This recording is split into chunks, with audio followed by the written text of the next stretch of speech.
Hi friends, welcome to my channel. 7 వారాల పూజ 7వ వారం ఎలా చేయాలో చూపిస్తాను. ముందుగా బియ్యం పిండితో సలివిడి చేసి ఆ సలివిడితో 7 రకాల దీపాలను తయారు చేసి ఆ దీపాలకి గోవిందనామాలు పెట్టాలి. పెట్టిన తర్వాత ఒక పీట వేసి ఆ పీట మీద స్వామివారి ఫోటో పెట్టి తులసి మాలతోనూ 7 రకాల పువ్వులతోటి అలంకరించాలి స్వామివారిని.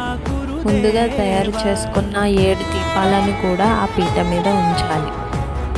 ఉంచిన తర్వాత 7వ వారం పూజ కాబట్టి 7 రకాల ప్రసాదాలు చేసి పెట్టాలి.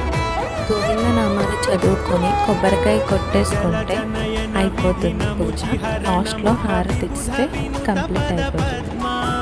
గోవింద శ్రీ వెంకటేశ గోవింద, భక్తవత్సల గోవింద, భాగవత ప్రియ గోవింద, గోవింద హరి గోవింద, గోకుల నందన గోవింద, గోవింద హరి గోవింద, గోకుల నందన గోవింద, నిత్య నిర్మల గోవింద, నీలమేఘ శ్యామ గోవింద, పురాణ పురుష గోవింద, పుండరికాక్ష గోవింద, గోవింద హరి గోవింద, గోకుల నందన గోవింద, గోవింద హరి గోవింద, గోకుల నందన గోవింద, నందనందన గోవింద, నవనీత చోర